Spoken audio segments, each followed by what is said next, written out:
desafíos, cuáles son las tecnologías que se requieren para alcanzar justamente estas metas, que además son metas que van creciendo, ¿no? Se van poniendo más exigentes. Estamos a esta hora conectados con Claudio Muñoz, CEO de M-Risk. ¿Cómo estás, Claudio? Bienvenido a la Ciencia del Futuro. Buenos días. Hola Daniel, buenos días, mucho gusto, gracias por tenerme en vuestro programa y poder compartir con ustedes, digamos, nuestra visión de lo que es el gran tema de la sostenibilidad.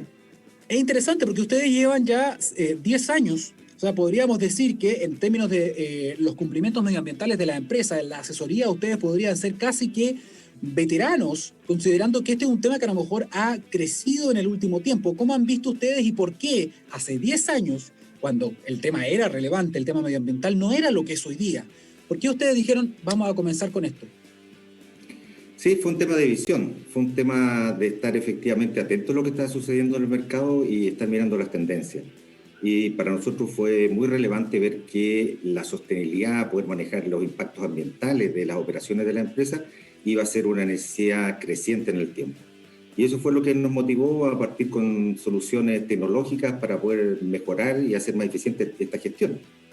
¿Qué ítem atacaban ustedes? Por ejemplo, hace 10 años cuando ustedes partieron con sus primeros partners, con sus primeros colaboradores, ustedes dijeron, ya, a ver, voy a partir viendo el tema de la huella de carbono, no, voy a partir viendo el tema de la eficiencia a lo mejor en el uso del agua. ¿Cuál fue el primer tema que ustedes vieron? ¿O son los mismos que ven hoy día? ¿La urgencia eran las mismas? No, los temas han cambiado dramáticamente en los últimos 10 años, no, definitivamente. O sea, la huella de carbono es algo que se está hablando en los últimos años ya con fuerza.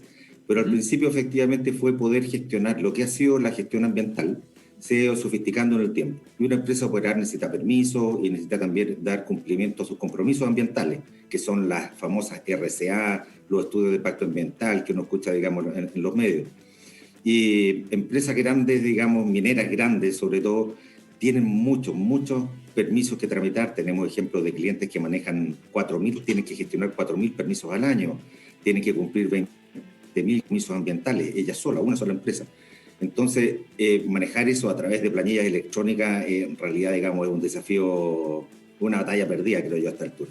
Se necesita incorporar tecnología. Y eso fue lo que nos llevó y fue nuestro comienzo, ayudar a gestionar todo lo que es el cumplimiento normativo asociado a los proyectos, especialmente minería, y a lo que era desde el punto de vista del servicio medio ambiente, la superintendencia de medio ambiente. Ese fue nuestro punto de partida, y ahí en ese minuto empezar a medir lo que eran las componentes ambientales, lo que tú decías recién, oye, poder medir, digamos, la liberación de CO2, o estar midiendo qué pasaba con las aguas subterráneas, las aguas superficiales, incluso poder llegar a hacer inventarios de flora y fauna en las zonas donde las empresas operan. Muy relevante.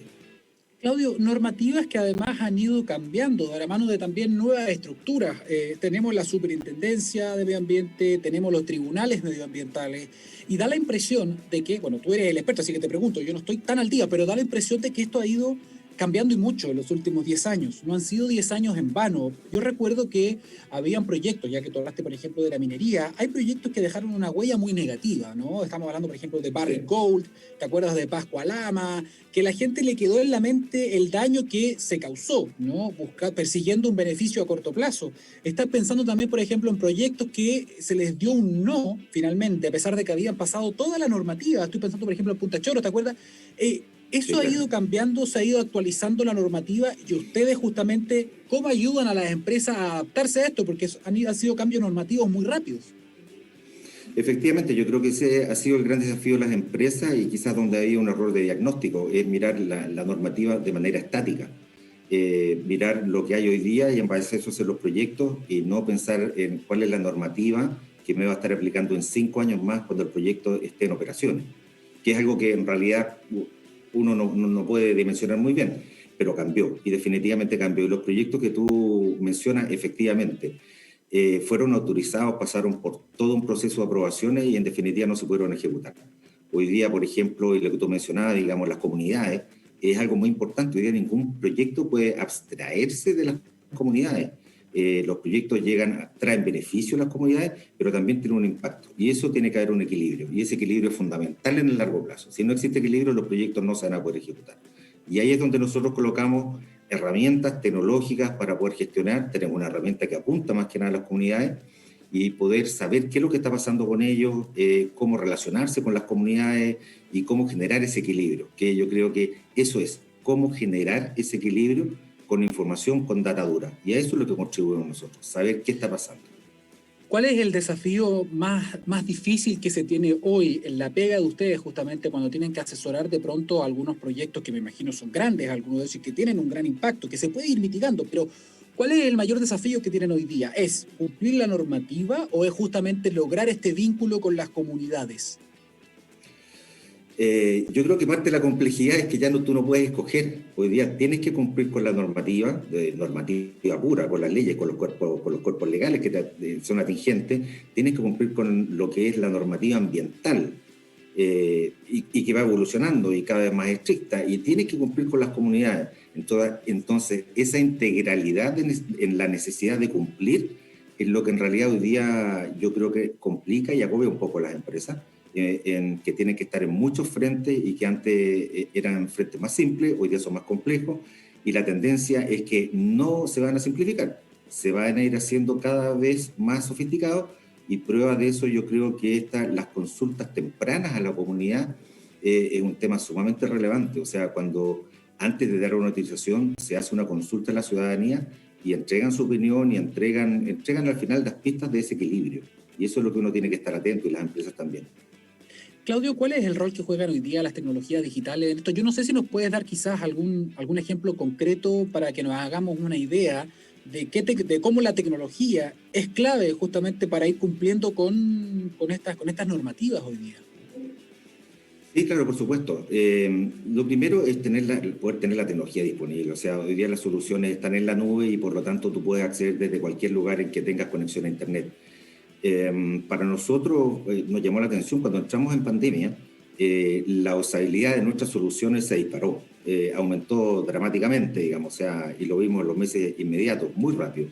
Por lo tanto, poder mantener una gestión en el tiempo, en un nivel determinado de desempeño, yo creo que es crítico, porque los proyectos no bajan. O sea, si bien muchas empresas, su objetivo fue la continuidad operacional, por otra parte también el objetivo de seguir cumpliendo normativa y ambientalmente, no se transa. No hay un trade-off, no cambias una cosa por otra. Entonces ahí la tecnología pasa a ser fundamental. Claudio, ¿cómo fue el movimiento que tuvieron o quizás el interés o a lo mejor fue una especie de obstáculo? Quizás la tendencia era creciente y se detuvo, no lo sé. ¿Cómo evolucionó esto durante la pandemia? Ya vamos para el año y medio más o menos. Sí, vamos para el año y medio, ha pasado el tiempo. ¿Qué es lo que pasó? Efectivamente, nuestros clientes, la base cliente, aumentó su uso, pero los clientes nuevos, los que estaban viendo, entraron, yo creo que en una fase de observación, de esperar, de ver cuándo terminaba esta pandemia. Quizás en un principio la apuesta era que en 3, 6, 9 meses estamos fuera, pero ya vamos para el año y medio. Y por lo tanto están cambiando su visión, y hoy día nosotros el año pasado hicimos implementaciones remotas en Chiloé, en Antofagasta, en Brasil, en el Mato Grosso, en México. Terminamos haciendo un magíster en implementaciones remotas, y eso demuestra que esto no se detiene y que cada uno tiene que adaptarse. Nosotros como empresa nos adaptamos para poder seguir entregando las soluciones a los clientes que la demandaban, y las empresas aceptaron que en realidad todo esto que antes era presencial hoy día se podía hacer remoto. O sea, la adaptación es clave. Eso es bien interesante. ¿Cómo pueden hacer una implementación remota de acuerdo al servicio que ustedes prestan? Reinventándolo. fueron bonitos desafíos. En teoría siempre se pudo, pero tuvimos que llevarlo a la práctica rápidamente. Y básicamente la gente tiene que adaptarse a poder recibir una capacitación, a poder hacer una parametrización de una plataforma tecnológica, entregando información vía videoconferencia, enviando archivos, y funciona. Yo creo que hay un tema de actitud que es clave. Hay dos cosas interesantes acá. Una cosa tiene que ver con cumplir las normativas, ¿no? Que eso, digámoslo, es el desde para poder operar, básicamente. Pero hoy día estamos llegando a un momento en que ha ido creciendo la conciencia respecto del impacto medioambiental, respecto de la importancia de la sustentabilidad, de la sostenibilidad, de cara a lo que es el mayor desafío que tenemos, que no es el coronavirus, sino que es el cambio climático. Y hay muchas personas, como te digo, que tienen mayor conocimiento también ahora, y probablemente ustedes ya se tomaron de esa tendencia y saben que en el mediano plazo, quizás, y espero que de la mano de mayor conciencia también haya un mayor consumo o una demanda de productos de manera responsable. ¿A qué voy con esto? Que muchas veces van a tener que empezar a buscar nuevas certificaciones, porque tal como hoy día estamos mirando cuando vamos a comprar algo, miramos que tenga sello negro, etcétera, alto en, probablemente ya está pasando a lo mejor que las personas van a estar pidiendo, oye, ¿y cuánta agua consume esto? Ah, oye, ¿y cuál es la huella de carbono que tiene esto? Veamos, tiene certificado azul, tiene certificado verde, hay que subirse a ese carro ahora, ¿no? Por supuesto. O sea, es absolutamente necesario. Yo creo que la ventaja competitiva de las empresas en el futuro va a estar en cuán verdes son, porque los productos son similares. Si nos vamos al caso de agua, si tienes una empresa de gaseosas que consume o requiere 4 litros de agua para llegar a tener 1 litro de su gaseosa en el supermercado, versus que una que necesita 1,5 litros, tú ves que hay un ahorro importante y por lo tanto la huella hídrica cambia, o sea, y cambia dramáticamente.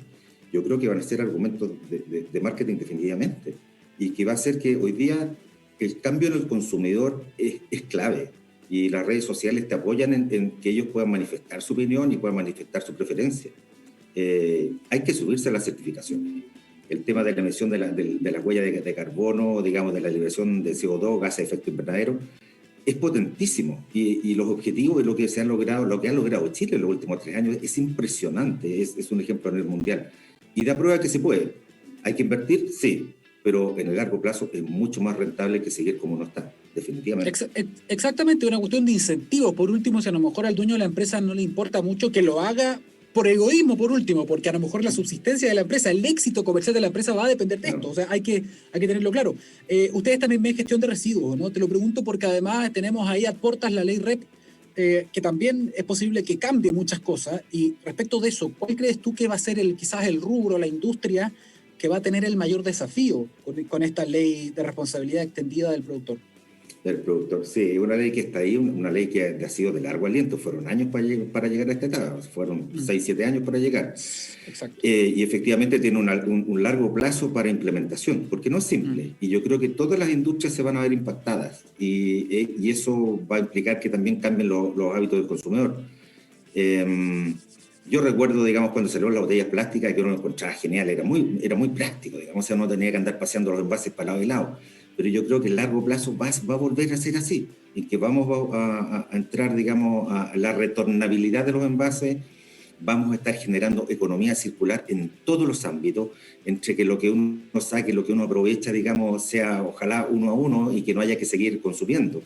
Y hay proyectos de una magnitud gigante que hoy día están apuntando a eso, en términos de energía, y la conciencia es ahí, y se van a impactar todo. Y la ley REP, efectivamente, como tú dices, la otra vez conversaba con gente del mundo de la gaseosa, justamente nuevo, que para lo que ello significa es un mundo. Nadie puede dimensionar lo que va a significar para ellos la responsabilidad de poder recoger esos envases en los cuales ellos están entregando su producto. O sea, hay impacto muy grande. Y en el tema de residuos va a ser aún más. O sea, ya no se puede botar cualquier cosa. Ojalá tenemos que generar la economía circular, volver a aprovecharlo, darle un segundo uso, un tercer uso, y eso uno ya lo ve, digamos, que todas las empresas, digamos, los proyectos productivos tienen asociados que con sus residuos buscan un segundo uso, y eso lo hace más sustentable, sostenible en el tiempo.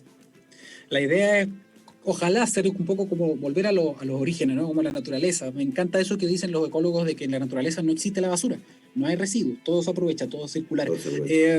Claudio, además que leo que ustedes tienen 99.042, o sea, corrígeme si me equivoco, pero 99.000 toneladas de residuos gestionados, lo cual también los hace bastante expertos, especialistas en la materia. Quiero agradecerte, la verdad que el tiempo pasó volando, no me di ni cuenta, ahora miro la hora y ya estamos cerrando entonces la entrevista. Lo felicito además porque están trabajando también afuera, están internacionalizando el alcance también de MRISC. Así que muchísimas gracias por ponernos al día con los avances, pero también con los desafíos que se tienen desde el punto de vista de las industrias en poder estar al día y ojalá ir un paso más allá respecto del tema medioambiental, que eso es clave, no solamente para nuestro país, sino que para el planeta completo. Claudio Muñoz, CEO de MRISC, muchísimas gracias por estar acá hoy día. Gracias a ti, Ariel, que esté muy bien y un agrado conversar con ustedes. Cuídate. Adiós. Que esté bien, chao. Bien, con esta entrevista con Claudio Muñoz vamos a hacer una pequeña pausa, ponga atención porque vamos a hablar también de innovación, vamos a hablar de episodios críticos, vamos a hablar de la contaminación del aire.